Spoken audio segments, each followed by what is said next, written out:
This is FLOSS Weekly. I'm Doc Searls, and this week we had an emergency get-together of a panel that started with me and Jonathan Bennett, my scheduled co-host, and Aaron Newcomb, who came off the bench with his dog Penny to talk about everything. We started with, maybe didn't start with it, but we went to switching to Linux and all kinds of things involved in that, and many, many other topics that were very topical for now because there's news going on now, but also have enduring value. So that is coming up next. Podcasts you love. From people you trust. This is TWiT. This is FLOSS Weekly episode 656, recorded Wednesday, November 17th, 2021. Switching to Linux and much else. This episode of FLOSS Weekly is brought to you by Bitwarden. Get the password manager that offers a robust and cost-effective solution that can drastically increase your chances of staying safe online. Get started with a free trial of a Teams or Enterprise plan, or get started for free across all devices as an individual user at bitwarden.com/twit. Hello again, and good morning, good evening, good whatever it is, wherever you are. I am Doc Searls. This is FLOSS Weekly, and this week I am joined not by our scheduled guest, who I promoted last week, but in fact by the team. Jonathan Bennett, who was our guest, our co-host this week, Hey, Doc. and Aaron Newcomb, so we could play three-way tennis today, because sometimes we have to, go to the bench. And fortunately, we could reach the bench a number of different electronic ways, and Aaron stepped up. Thanks, Aaron, for being here. This is happy to be on the bench. This is live broadcasting and how that works. It's there's a great TV show called The Morning, which is, I think, on Apple. The Morning Show. It's called The Morning Show, and if it's nothing else, it's just a great look at everything that's dysfunctional about the way broadcasting works. Never mind the politics, which it's full of, but the rest of it is just like it. This is how it actually is. So thanks for being here. This is how the sausage gets made, people. Yes. and if we do our job today, it won't be it won't be what sausage could be. It'll be like the real thing. So where are you guys, and how are you doing? I know, Jonathan, you're still holding down Oklahoma, right? Yeah. So a beautiful day. It's supposed to be winter time, or at least close to it. But I think we were in the 80s yesterday. I was talking with the guys on IRC about that. Yeah. But here in beautiful, summery Oklahoma, in what I call the corporate headquarters. And I'm in another flyover state. I'm in Indiana. I'm in Bloomington, Indiana, where this morning I woke up and, of course, looked at my watch to see if the battery was still on, and I slept enough hours, and it told me it was 63 degrees outside, where yesterday it was below freezing. And I immediately wanted to get on a bike and ride around and do things outside. So instead, I just took out the garbage and went to work in the basement, which I do every day. And Aaron, where you're in Silicon Valley, because somewhere nearby anyway, right? That's right. Yeah, I'm in the Bay Area. I'm at home. I'm not at the San Mateo or what was it? I think it was in San Mateo. This studio. It was in San Mateo. On the hill, on top. Yeah. It was great. So I am not Computer there, Chronicles. but I love watching Computer Chronicles in my spare time. Brings back a lot of nostalgia. So I figured I'd make a background out of it. Why not? It is the best. Computer Chronicles was the best, It is. And, it's interesting. It's very much like what we're doing here on this show and what TWiT does. I mean, the shows now are historical. And significant from, you can go back in time and see, especially, the thing that you never thought you would go back and rewatch was the, what did they call the new segment? Random Bites? Random access bites or something like Random access. Yeah, it was a random access. That's the thing you thought you would never go back and watch, but it's actually so interesting to go back and see what they pulled out of the news and like products that never made it. And they're like, oh, HP just announced a new laptop, blah, blah, blah. You never saw that laptop. They just pulled it because it was the hot thing off the news of the day. And I feel like that's kind of what we do sometimes is like, what were people talking about 10 years ago on FLOSS Weekly? What was the hot news, or what was the guest speaker for that particular segment on FLOSS Weekly? And sometimes we the projects made it, sometimes the projects didn't, but we covered them. And so anyway, I feel a certain fondness for Computer Chronicles because I feel like we're kind of doing the same thing here. We talk to people that are hot. We talk about the news that's hot or we think is hot that's going on. And sometimes it is and sometimes it isn't. So only time will tell. Kind of a meta tie-in there. Leo actually interviewed Stuart Chaffee on Triangulation back a couple of years ago. And that's a pretty interesting interview to sit down and watch too. It is. I've watched it. We talked about this last time I was on. I've watched that Triangulation interview and it's super interesting to hear what Stuart was thinking at the time and how the show operated. So yeah, highly recommend it. Yeah. It was such a great show because it was so close to the metal, and to the back plane. I can remember when, when it was CPM versus DOS, and he'd bring in people to debate that, and what language you would use to fit your app into 48 or 64K, of RAM or whatever it was, and when you had two floppy drives, so you could switch back and forth between the two, and the $1,000 card you would put into the back of your PC. Did it go back as far as the Apple II? Apple II was still around when it started, I think. It was still around, but they were moving off. I mean, Mac was the big story, that seemed to drive everything after that launched. But they still covered Apple II in the early days. So if you go back and look, you'll see them pull out an Apple II and run a program, especially, of course, when they talk about education and educational programs. Those were mostly written for the Apple II. So yeah, it was still around back in the early days. And you can find all those episodes either on archive.org or on YouTube. So yeah, they're fantastic. So I want to get into the rest of it, but first, because we have a lot to cover because it's everything, and because that's the nature of today's show. But first, I have to let you know that this episode of FLOSS Weekly is brought to you by Bitwarden. Bitwarden is the only open source cross-platform password manager that can be used at home, at work, or on the go, and is trusted by millions. Empower your employees and follow password management best practices. With Bitwarden, you can securely store credentials across personal and business worlds. Every Bitwarden account begins with the creation of a personal vault. Got to have one of those. Use Bitwarden for your business. It's fully customizable. Adjust features using enterprise policies to adapt to your business needs. Use Bitwarden Send, a fully encrypted method to transmit sensitive information, whether text or files, directly to anyone. Team members can generate unique and secure passwords for every site. You'll get enterprise-grade security, and they're GDPR, CCPA, HIPAA, and SOC 2 compliant. Their end-to-end encrypted vault helps mitigate phishing attacks by storing passwords and more. Bitwarden now has new releases you don't want to miss. It includes dark mode for the web vault, a fan favorite for those who like system-wide dark mode themes. Also new policies such as vault timeout policy, which allows an admin to set the maximum vault timeout duration for all members of an organization.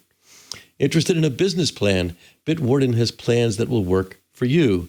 Their Teams organization option is $3 a month per user, where you can share private data securely with your coworkers, department, or entire organization. For enterprises, use Bitwarden's Enterprise Organization Plan for just $5 a month per user.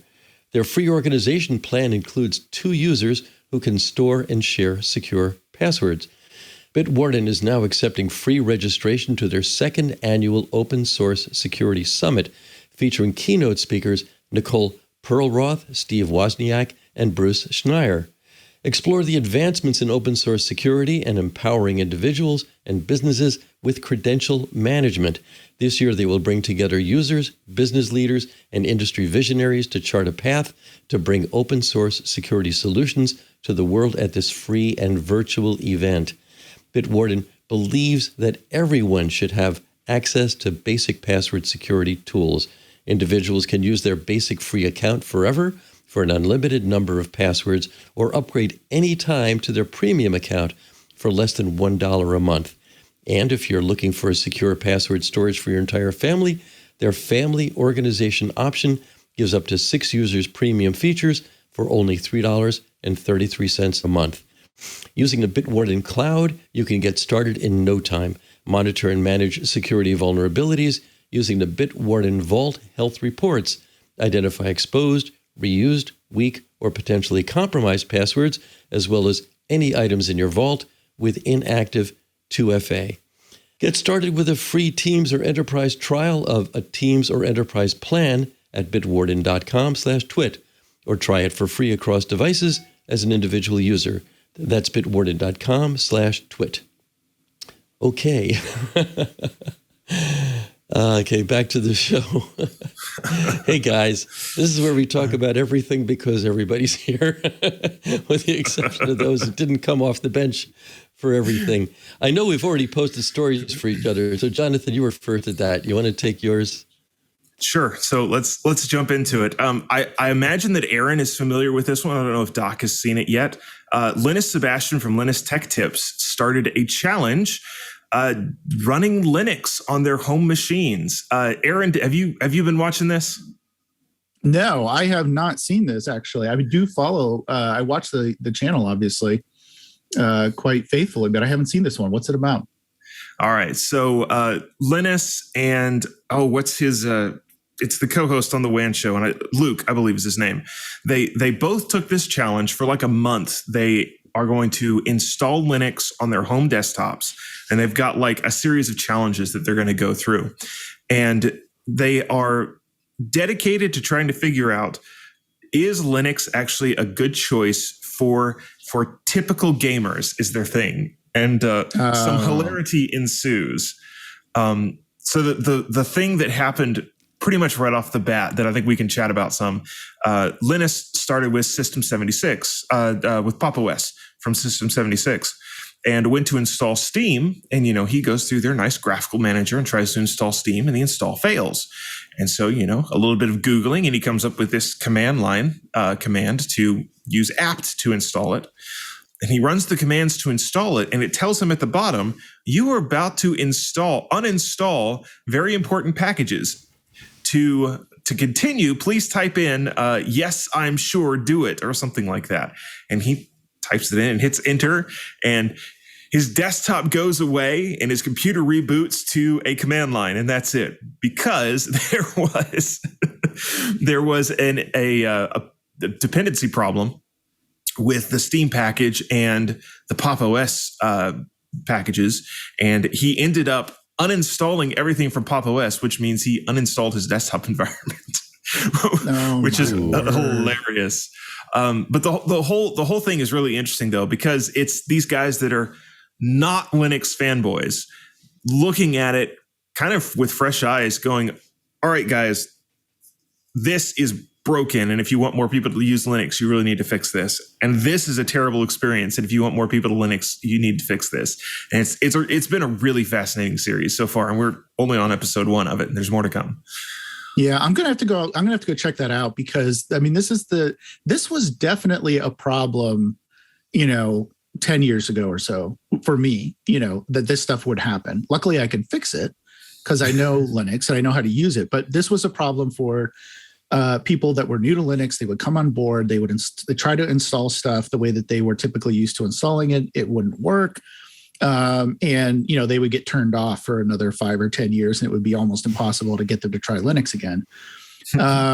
But however, I'm actually really surprised, because I've been running the Steam client on Linux for the past 8 years or so, for as long as it's been available. I've never had a problem installing the Steam client. You just go out to steampowered.com, or I think that's what it is. I think that's what the URL is. You download the thing it says, oh, do you want to download the Debian version? Yeah. And you install it, and it just works. So I'm super surprised that they had a problem like this with the Steam client. Maybe it's a Pop! OS thing. I don't know. It was an incompatibility with dependencies between Steam and Pop! OS. It's like, I want to say Pop! OS had updated to a newer glibc, and Steam had a hard requirement for the older one. And so to make it install apt, apt is kind of amazing. It can figure all this stuff out. Well, it figured out, the only way to do this is to basically turn off all of the Pop! OS repositories and go back to, I guess it would have pulled it from Ubuntu instead. And by doing that, he uninstalled his desktop environment. It was That's kind of beautiful and ridiculous at the same time. But apparently the bug only existed for like a few hours, and he just really got unlucky to be installing it. Oh, okay. Because I'm like, this should not happen. No, it should not happen. Maybe this is a good for the devs as well, right? That they can learn, hey, this stuff can happen. We need to go put in some safeguards to make sure that it doesn't. Because the reason I don't run Pop! OS, I run Linux Mint. And so, maybe I'm a little bit more behind the times, behind the curve, so to speak, in what I'm running. But yeah, I've never, ever had that issue with the Steam client. Yeah, it's not something that's real typical. But it does make for good. It makes for good video, though, right? It makes for a good absolutely. Story. That's for sure. One of the things that Linus pointed out that I'll definitely have to agree with is, people can look at this and go, oh, look, Linux is broken. I have seen some crazy stuff out of Windows too, broken to that degree. We all put up with it because it's Windows. Yeah, for sure. Oh, have you ever tried to install, what is it, the .NET stuff that they always are trying to push on you, and then you get stuck in a version where you can't get out of it, or you don't have the right one, and you've got to uninstall everything and reinstall everything. So yeah, this is not a Linux only issue for sure.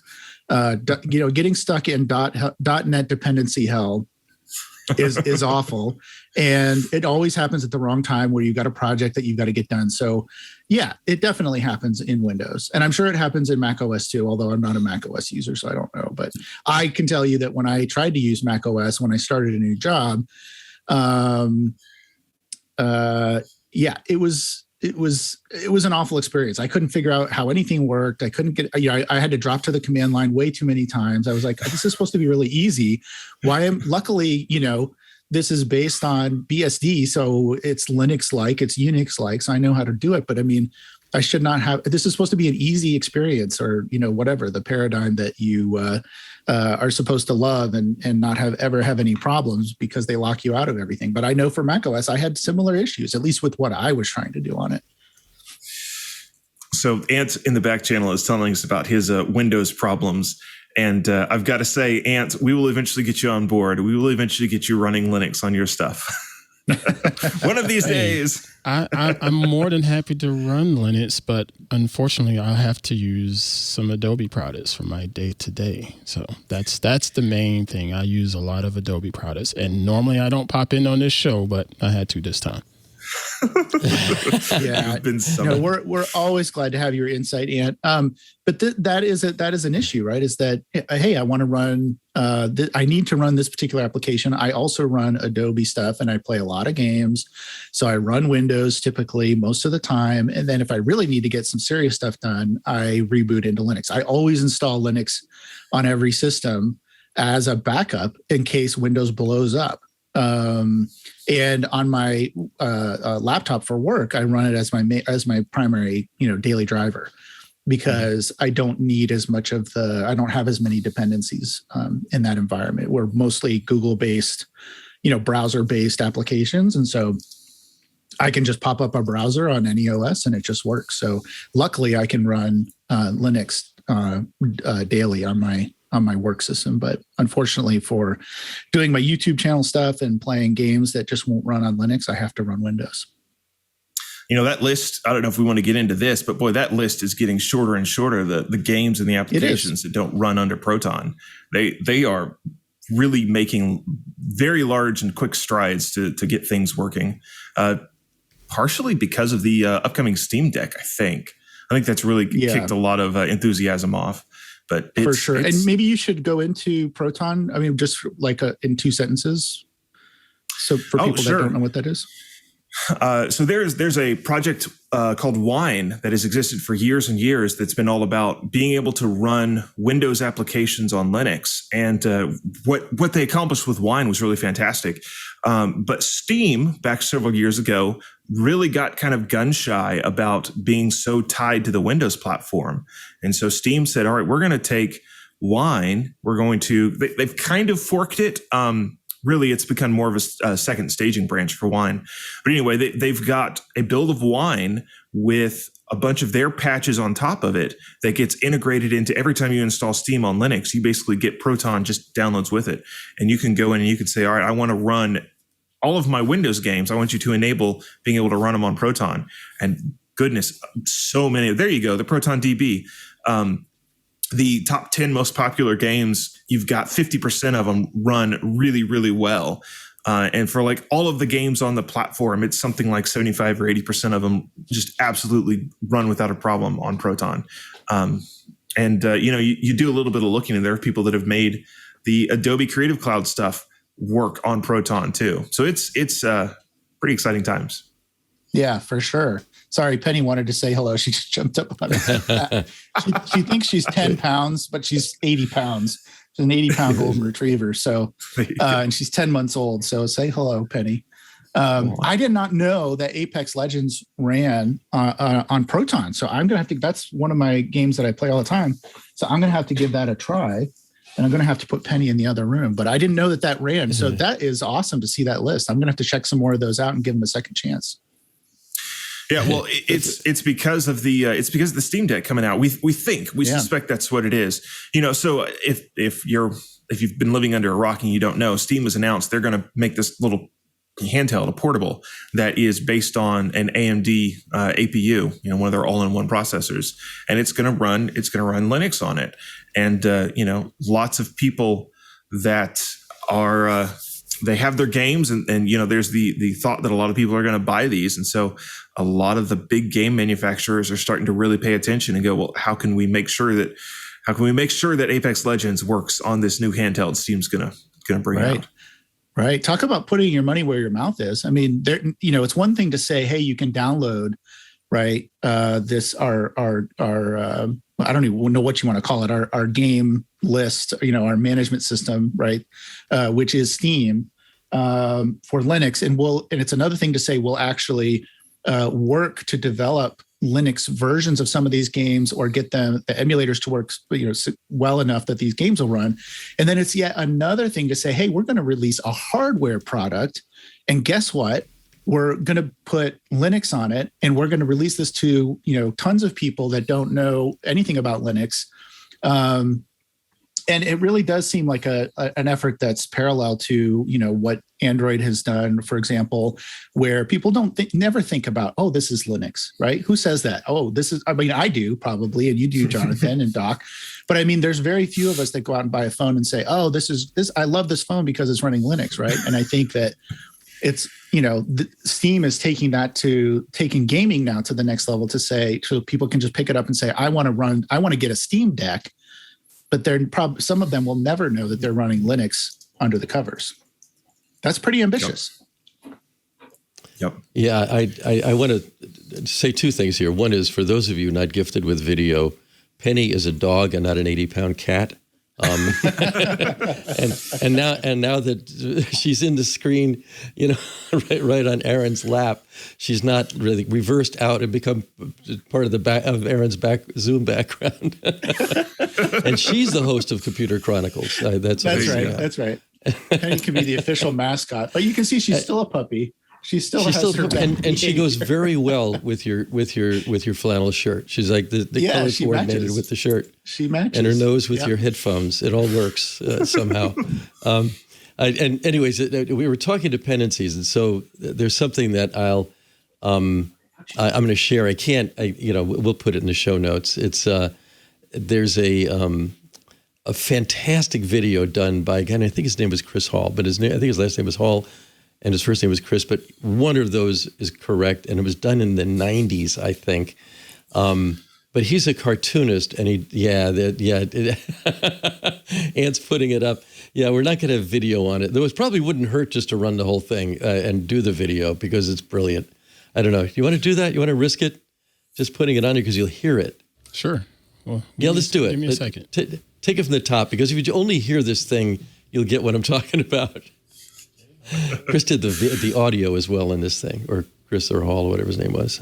Hold on, let me get that. He's an American living in London at the time and hacking on some software company's code base, but I've lost track. Back in the 90s. That was the early days. I think it was the 90s. Latest, it was the early aughts. It was really early on. We were negotiating with the Pentagon. We had a blue screen of death. That was the last straw. When you're holding the moon for ransom, you value stability in an application. Linux gives us the power we need to crush those who oppose us. It's compatible with our orbiting brain lasers. I've got a Beowulf cluster of atomic supermen. I have more friends now. Genetically engineered cyber goats, henchmen with bad teeth, gorgeous fembots with a penchant for evil. I mean, Linux runs on anything. I'm all about open source. It just changed my love life. You have to config it, and then you have to write some shell scripts, update your RPMs, you have to partition your drives and patch your kernel, compile your binaries, check your version dependencies,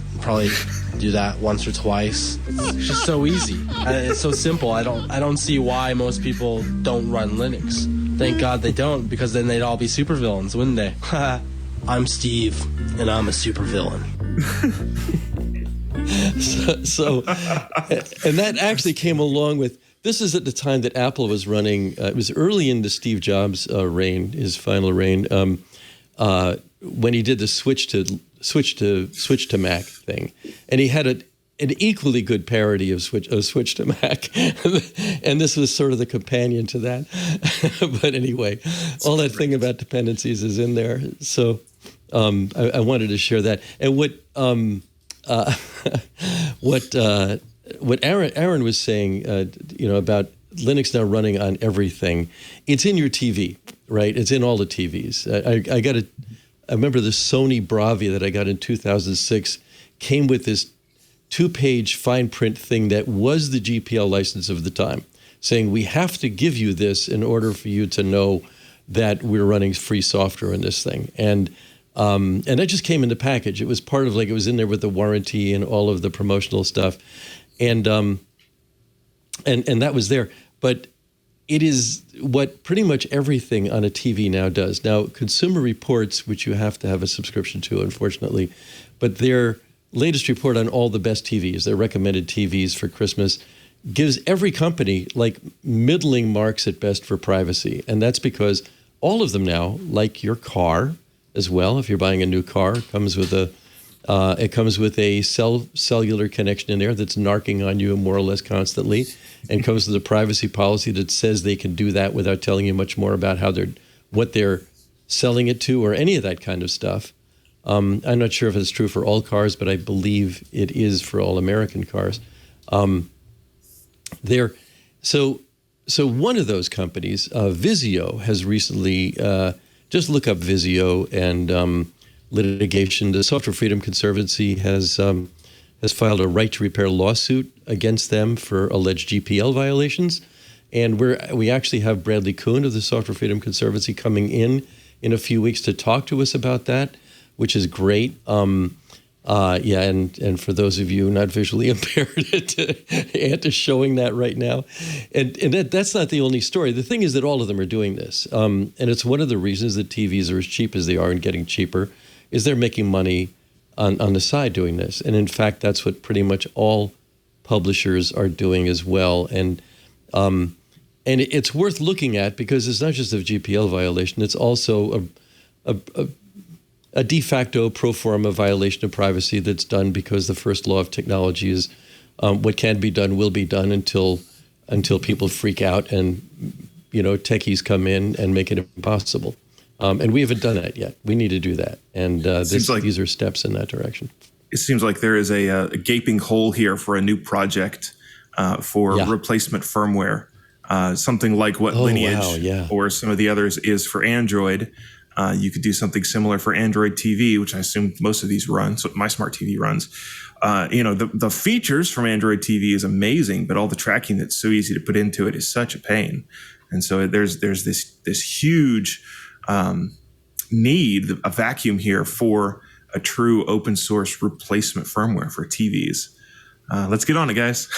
It would be great. I think that's a great idea, and especially for the Android TVs. But I'm pretty sure that, like I have a Roku one. I got it because it was, well, the first one I got was the cheapest one, and then that was a Hisense and from Costco or somewhere, and that one was too dark. It was just dim, and so we turned that one in and got a TCL because we like Roku. Roku's great. And the thing is that you have to opt out of their privacy violations. You go into the settings, you go down the directory from settings to privacy, and then you switch off, personalized advertising, or something like that. It's probably all of them say something different. But you have to go to the trouble of turning it off. But I think one of the reasons they get middling reviews from Consumer Reports for that on that is that, do you know that they've actually done it? What makes them do that? What else can they do, even if they're turning off personalized advertising? It doesn't turn off they're handing your data off to other parties or selling it for some purposes.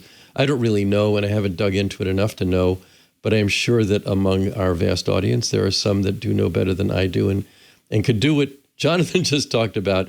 And let's replace the firmware in these things, because I'm pretty sure they all run Linux anyway. How do you do that? They do have Ethernet connections. They do have USB connections. They do have HDMI connections as well. So somewhere in there, and Wi-Fi, there's somewhere in there, there's a way to get into that thing and make some changes. Not sure. Under the GPL, they should be able to, right? I mean, you should be able to use the software and modify it for your own purposes, right? Yeah, but good luck convincing a TV manufacturer, particularly one that's not US based like TCL. Exactly. Well, the GPL says you have to do this, and you send that letter off, and you might just get laughed at.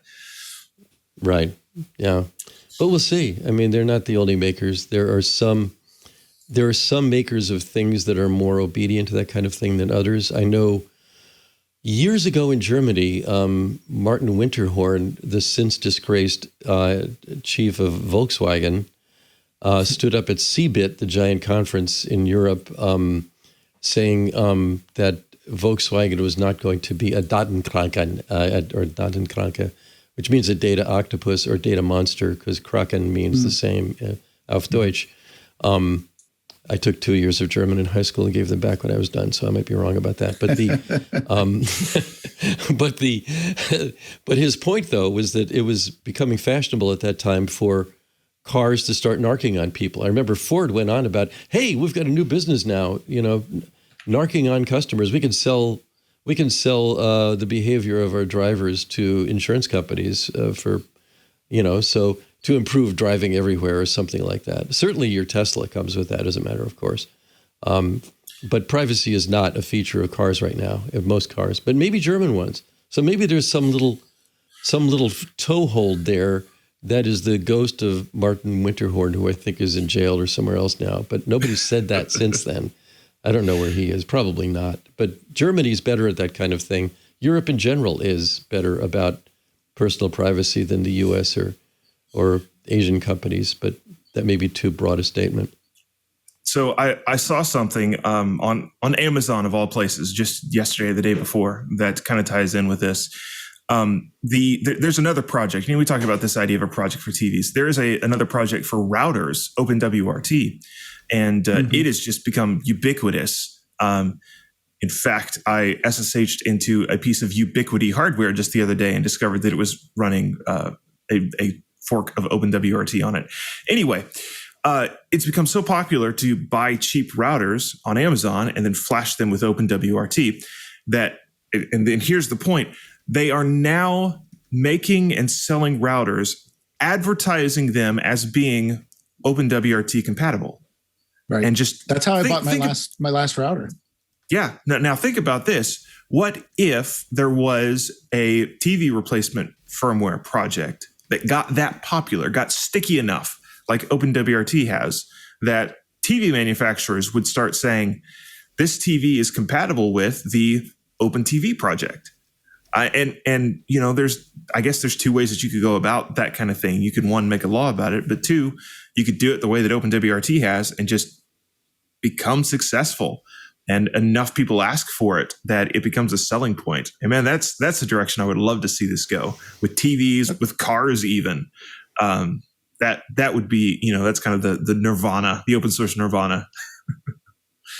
Yeah, no, I agree. And the other thing about that, and this has always been true for Linux, is that enables you to reuse old TVs in this case, as long as they're smart TVs and they meet a certain standard, let's say, certain hardware that enables that. This allows you to reuse those TVs. I went to an e-waste. I'm always frequenting e-waste places because I collect vintage computers, and that's a great place to pick them up. But I went there the other day, and there was hundreds of flat screen TVs, and I'm sure many of them were smart TVs that had this technology inside. Wouldn't it be great if there was an open TV project where you could just pick up an old TV, load the latest firmware from the project, and all of a sudden you're breathing new life into this technology that's going to an e-waste. It'll be disassembled someplace. I mean, that's good, but wouldn't it be great to reuse it instead of throwing that technology out? And who hasn't? I mean, I'm sure, Jonathan, you're in this boat as well. I mean, I can pick up pretty much any PC since the beginning of PCs, since the 5150 IBM, the original IBM PC, and I can run Linux on it because it's so compatible. And so it would be great to see this be something where you can go reuse that hardware instead of taking it to e-waste or sending it off to be disassembled and hopefully recycled.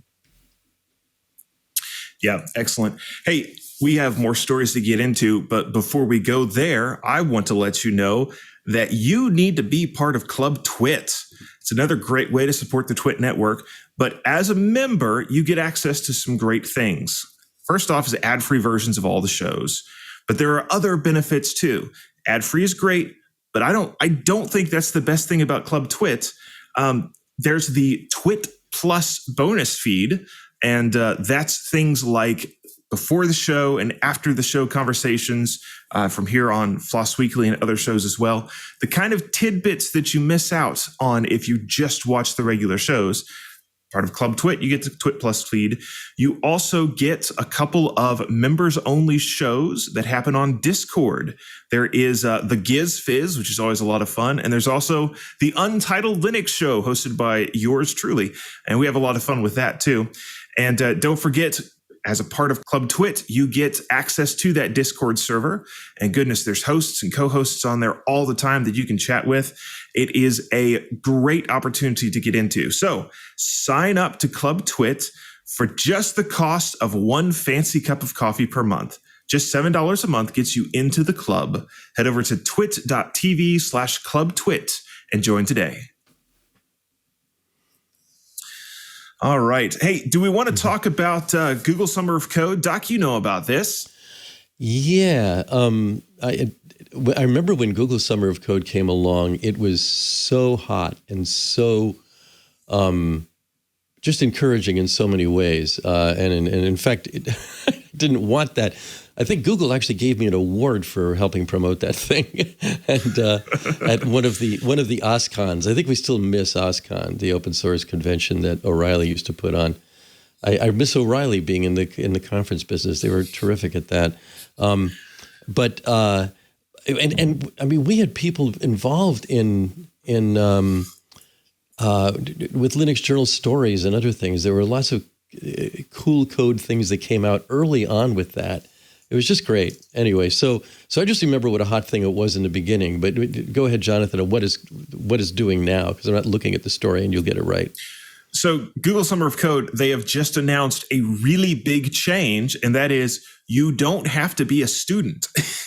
It is now open to anyone to come in and send a request in to be one of the sponsored coders. And so instead of limiting to active students, anyone can say, hey, I see that this project is one of your sponsors. I think I can do that coding. Here's my resume. And so, and what Google says about it is that they want to support people that are trying to change fields, people that are maybe unemployed because of the COVID pandemic and all of those things. And it made sense for them to open the floodgates to more than just students. And I have to say, I think it's probably beyond time for that to happen. I think it's a great change. Yeah, definitely. I think this is long overdue, actually. Perfect to do during the season that we're in.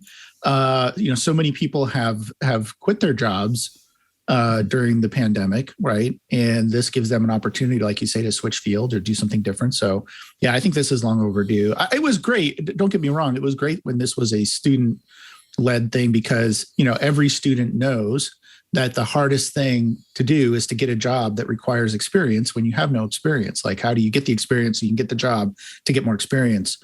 It's a little bit of a paradigm. So it was great that they're doing that. And of course, they're still doing that. But it's also nice to give people who want to change fields or just have an idea that they want to pursue that opportunity. So I really applaud this. I think it's a great change.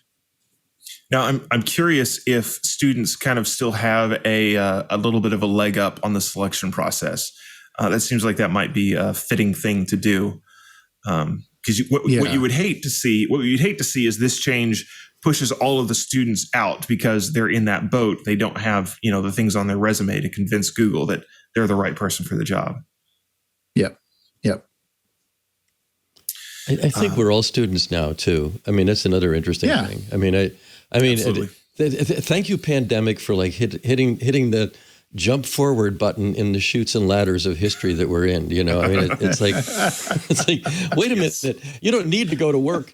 It turns out you don't need to go to school either. You keep working, or you can stay in school. It's just it's ridiculous how far that's gone in such a short time, and everybody's still adjusting to it. But this move by Google is just kind of a recognition of a massive shift that's happening in the world, not just in the marketplace or just not in education, but who's not learning here, and they're going to have to make some good judgment calls on, what's right here. But it's just a great move. Yeah. Yep. Do we want to just keep rolling through this list of stories? We've got something about Intel and AMD. All right. Intel has just announced their newest generation of processors, and they are taking a page from ARM's playbook. They essentially are making big dot little processors, which means they've got 4 high performance cores and 4 efficiency cores on the same die, which is really interesting for performance, but also battery life and being able to sip the power, as it were, as you're doing things. The thing is, this has some interesting ramifications for Windows, Linux, and AMD processors. A little bit of this is speculation, but it seems that Windows 11 was built specifically for this new series of Intel processors. And so Intel, the new generation, runs really well on Windows 11, and AMD processors, not quite so much because of the changes to scheduling. And then over on the Linux side, and this is really interesting, Intel has not pushed any scheduling changes to Linux for these processors. So over on the Linux side, the Intel processors kind of have a problem because different tasks will get assigned essentially randomly to a high performance versus a lower performance core. And we kind of look at that and we speculate, well, maybe Intel was trying real hard to keep this announcement in the bag. And, if they start pushing code out to the Linux kernel, people like Michael Larabelle from Phoronix and other places are going to find it and announce what they're going to do. Because all sorts of interesting things are found by people watching the pushes to the Linux kernel. So it's this interesting little paradigm where, over on Windows 11, Intel is just making big wins, and over on Linux, it's not that impressive. But then again, the new technology that I've stated on in a couple of places, I think this is probably the biggest shakeup to come to the x86 architecture since parallel processing and the 64-bit thing. It's a big change. And probably long overdue. I mean, at least in my estimation. I mean, like you said, ARM's been doing this for a while. All of our phones do this, the Qualcomm chips. They've been doing this for a while. So I think Intel's pretty late to the game here. But in terms of the Linux kernel, I mean, that'll happen, right? It may take a little while, but it's the nature of open source. So that'll work itself out. I don't think it does Intel any favors if the assumption, I haven't read the story, so maybe this is not implied in the story and I'm making it up in my head. But if the implication is that Intel is, doing some backroom negotiations with Microsoft to help them on their Windows 11 push, which, I could care less about, quite frankly. But if that's the implication, I don't think it does them any favors, because where they're going to see, I'm assuming, unless this is desktop only and not meant to run any sort of server type workload or virtualization workload, it wouldn't do them a whole lot of good, right? They want to get where the biggest bang for the buck is going to be in the big, the big companies that are, building out their huge infrastructures, or with Amazon or Google Cloud or something like that. I mean, they want those folks to use their processors because that's where they're going to make their money, not necessarily in the home user market. Yeah, it's surprising. And so about the only theory that makes sense. The implication there, if it wasn't clear, the implication there is that the reason I say that is because all of those places, not the home market, but the corporate and the cloud vendors and all that kind of stuff, the implication is they're going to be running Linux, right? Sorry, I was making that link in my head, and I realized I didn't make it necessarily for the listener or viewer out there. But all of those the places where they're going to make their bread and butter are going to be these huge environments, and those environments are going to be running Linux and not Windows 11 for sure. So, sorry. So Doc just came up with I don't know how you did this, Doc. Where this came from. Doc just came up with a email that was sent to the Linux kernel mailing list back on November 5th. That essentially describes a mechanism for informing the Linux kernel when you have different CPU cores with different capabilities. This is essentially the answer to making Linux work right on these new processors, as far as I can tell. How did you find that, Doc? I just did. I just looked up. What was it? LKML and the threat director, or whatever it was. It's just the answer to everything is on the LKML. I mean, it's just whenever any news comes up about a topic, I just go to the Linux kernel mailing list, because that's where it has to happen, right? Somebody's going to have a patch. Somebody's going to have a pointer toward a patch. They're going to name names of who needs to be on this case. It's like going down to the metal for a resource. It doesn't always work because sometimes nothing's come up there yet, but it's worth checking. Yeah, that's great. I'm now trying to figure out the timing on that particular email. That was the 6th. Yes. Yeah. Okay. So here, this is actually really interesting. The Alder Lake announcement was November 5th. That email happened on November 5th or November 6th. That is exactly what happened. They sat on this patch set until after the announcement because they didn't want to pre-announce it by shooting it. Yeah, that makes sense. That is exactly what happened. That was their internal their internal date for announcement.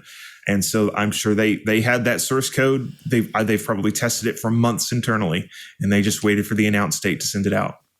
I didn't look that at makes more sense. What there, but back when I was, full time with Linux Journal, there were lots of people at Intel that were involved in everything, So, and I'm sure that's still the case. I don't know who that was that did that. I'm not looking at it right now, but and I haven't dug into it. But that's, even if their email is something else, they may be involved in Intel or somewhere in the path or the stack of who's doing what. Not sure. That's great. It'll be a fun thing to check out. But it's interesting to see what the lag time on that was, which is basically 0. Yeah. Yes. Yeah. So I've got one more story that I picked out, and this is kind of a flame war story. We want to move into talking about System76 and GNOME. Fun.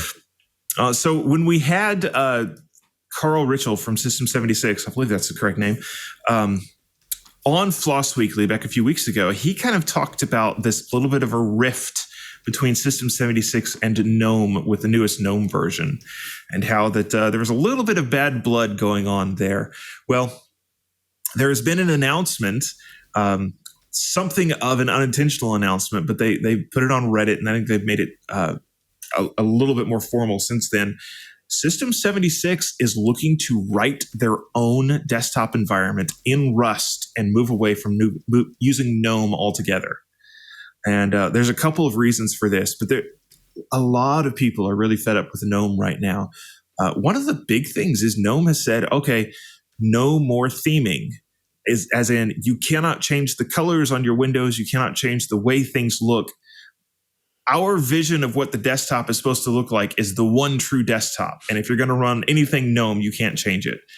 And it seems like every couple of years, GNOME does something dumb like this and people fork it. And maybe it's just time for that again. I don't know. But the big news here, I think, is the System76 guys, Pop! OS, they're going to write their own Rust-based desktop environment. And that's a big deal. Some people are afraid of the additional fragmentation from that. I don't fear that quite so much. I look forward to seeing what they come up with. What do you guys think? I am surprised that they're writing this in Rust. Is that just me? For a desktop? I mean, so I know Rust is all hot and popular right now and everything, but I'm just that kind of surprises me that they chose Rust for this. Is that just developer preference? So that's weird. System76, anyway. System76 is very much a Rust shop. That is their competency. They write everything that they can in Rust, and so that makes sense to them. Okay, I didn't realize that. I guess like I said, write what you know. Yeah. But it probably wouldn't have been my pick. But so one of the kind of backdoor advantages to this is when you do something like that, and it's the same thing with adding Rust to the Linux kernel. It forces the Rust language to grow up a little bit more because you're suddenly using it for something new. And to make that work, you may have to have additional language features.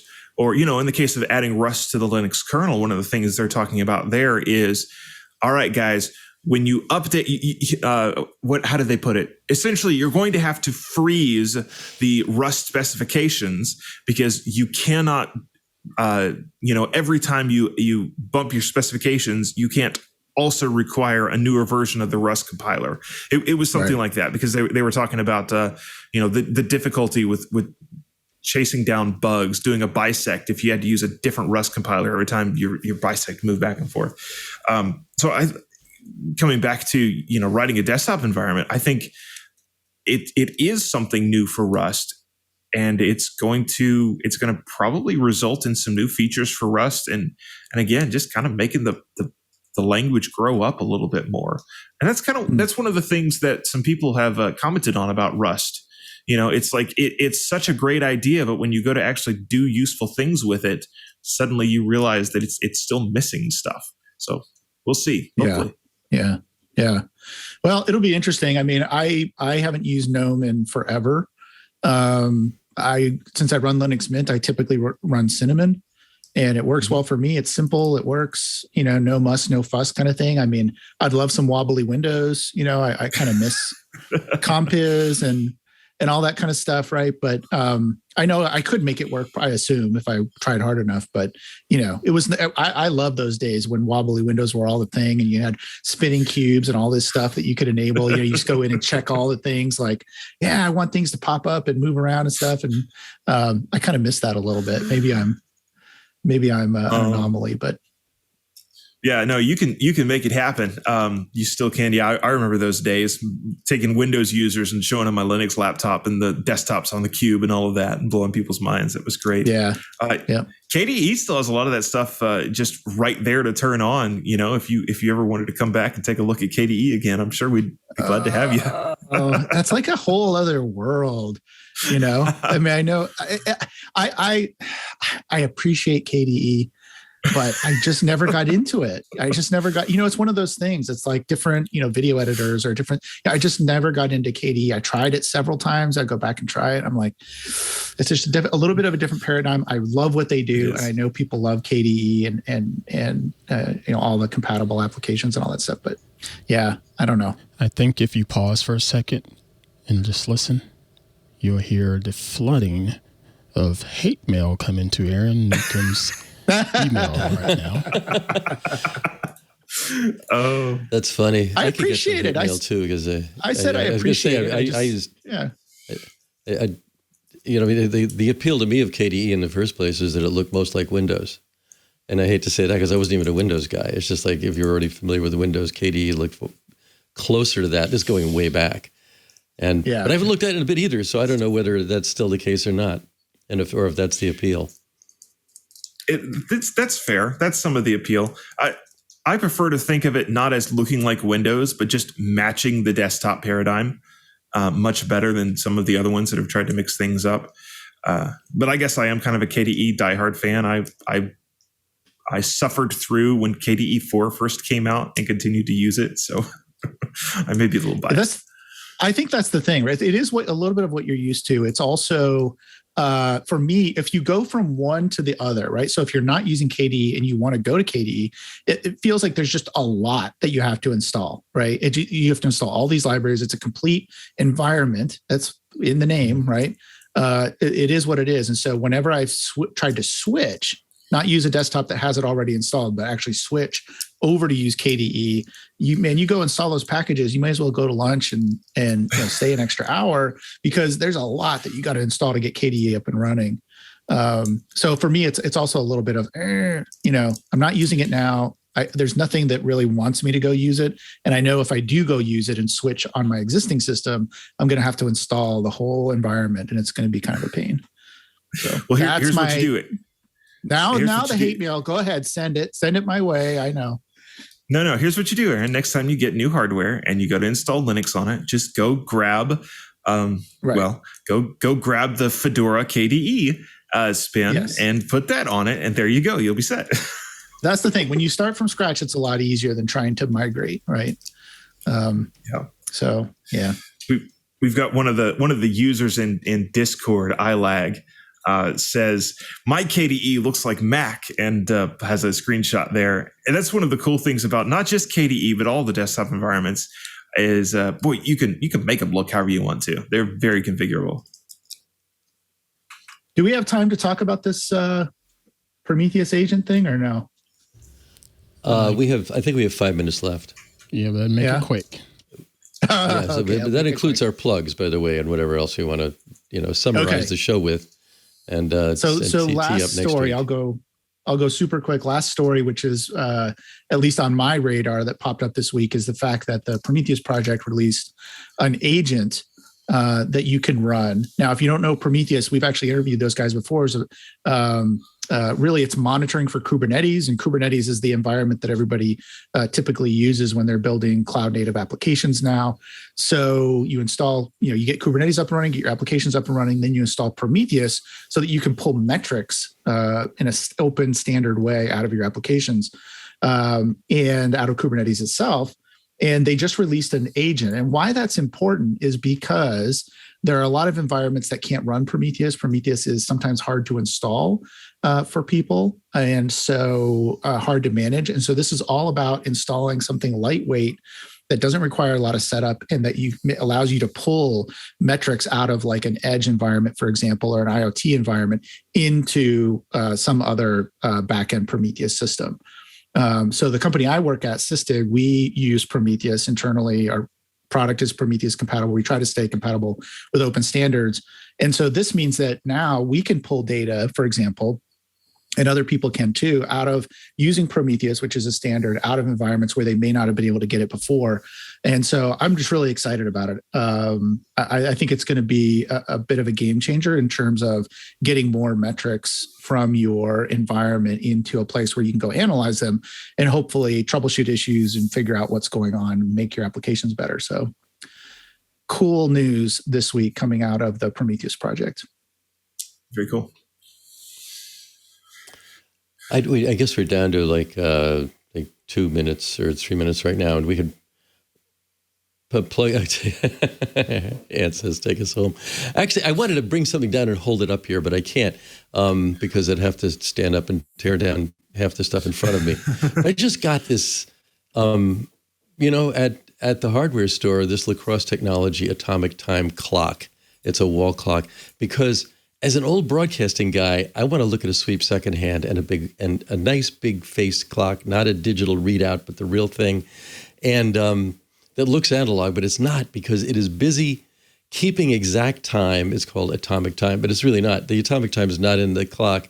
It's in a tiny radio that's inside that, listening to the station that is the lowest on a dial. If there was a dial that went there, it's at 60 kilohertz, called WWVB, and it's in Fort Collins, Colorado, and it's doing nothing but telling the time to clocks all over the world that can pick it up. And if you're doing this in the U.S. or anywhere in North and South America, it should work, because all you do is you put a battery in it, and it just goes to the right time after a while. It sort of slowly finds its way around to it, and it's cool. And I want to put in a good word for Lacrosse itself, because what they do is they do some great products. They have these clocks. There are many different kinds. I got the one that's like listed at $38, but it's less than that. I have a battery charger, and their battery chargers most battery chargers you get free with the rechargeable batteries, and those suck. This is one that doesn't suck, because it gives you a bunch of choices about conditioning the batteries and other stuff like that. So I bought 4 of those so far, and I don't even use non-rechargeable AA's and AAA's at this point, because I use the Lacrosse battery charger. So they're getting a free plug from me for that. And I just want to plug something of my own for a second and go to you two guys. At Customer Commons, and a project we're doing here in Bloomington, Indiana, is something called the Byway. And the Byway is going to bypass all platforms. It's basically what happens if the supply and the demand side of markets, which are you and me on both sides, can contact each other directly with messages of what we want to sell or what we want to buy. In other words, can we do this with no platforms at all? So, and we have an FAQ, which is, about what we're trying to do with this. But we have exactly one developer who is not very accessible right now, but we have like a basic spec. It's kind of like RISC was in the beginning. We need a reduced instruction set, come up with one, and then build it out with your fab. Not easy to do, but we really want to do it before next summer here in Bloomington, because 40,000 students come and go every year and have lots of stuff to buy and lots of stuff to sell, and we want to facilitate that.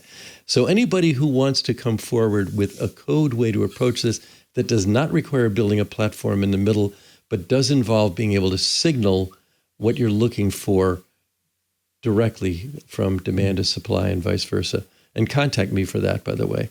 I'm just doc@searls.com. That's my email address, but I don't want to print it out because I'll get spammed. So that's my plug.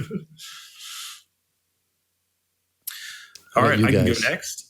Yeah, I'll go next. I will plug, first off, the security column and my other occasional things at hackaday.com. Make sure to catch that. It goes live every Friday morning. That tends to be after I get done, if I'm on FLOSS Weekly, that's what takes up most of my Wednesdays and sometimes into Thursdays, getting that done. We have a lot of fun there. And in fact, we'll talk about some of the things I think we mentioned on the show today. We'll make appearances there, just because we try to keep on top of the news. And then the other thing, I mentioned it earlier, but make sure and check out the Untitled Linux Show. Runs on the TWiT Plus feed.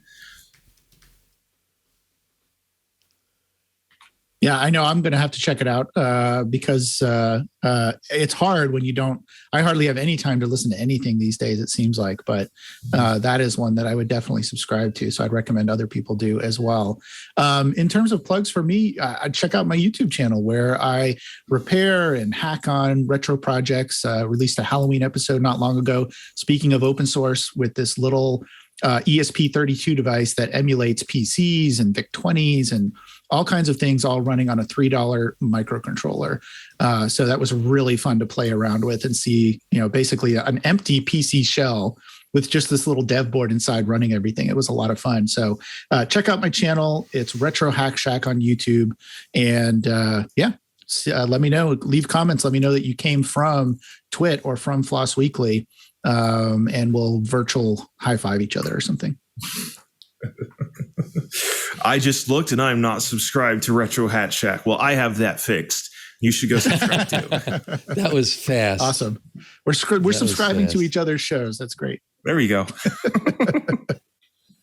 Yeah. So we're getting down really close with the hour here because I got to work in some post before the top of the hour. But the sweep second hand on my lacrosse atomic time clock is telling me. Next week we're going to have an actual roundtable.